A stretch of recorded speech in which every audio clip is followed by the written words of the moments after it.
চাপৰ আৰক্ষীৰ জালত এজন অবৈধ তীৰখেলৰ বুকি আটক জব্দ মোবাইল ফোন। চাপৰ বজাৰৰ মাজমজিয়াত মুকলিকৈ চলি আছে অবৈধ তীৰখেলৰ ৰমৰমীয়া বেহা।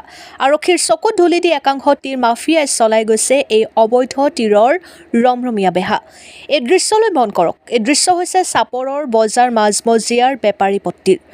বিনা দ্বিধাই একাংশ দুষ্ট চক্ৰই চাপৰত চলাই গৈছে এই অবৈধ তীৰখেলৰ ৰমৰমীয়া বেহা।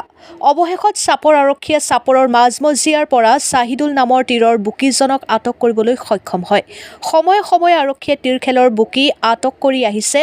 তথাপিও কিন্তু চাপৰৰ একাংশ তীৰ মাফিয়াই বিনা দ্বিধাই চলাই গৈছে এই অবৈধ তীৰখেলৰ বেহা। কাৰ আশীৰ্বাদত চাপৰত চলাই গৈছে এই অবৈধ তীৰখেলৰ ৰমৰমীয়া বেহা, সেয়াহে হৈ পৰিছে এতিয়া ডাঙৰ প্ৰশ্ন। চাপৰৰ পৰা আলী আকবৰৰ ৰিপৰ্ট, অৰুণোদয় আছাম।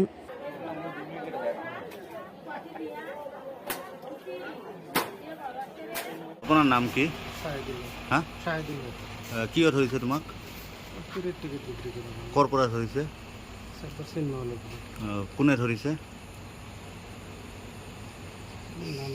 চাপৰ থানা ধৰিছে।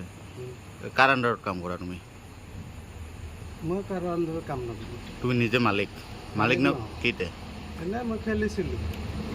তোমাৰ লগত কি পাইছে? এটা মোবাইল পাইছে আৰু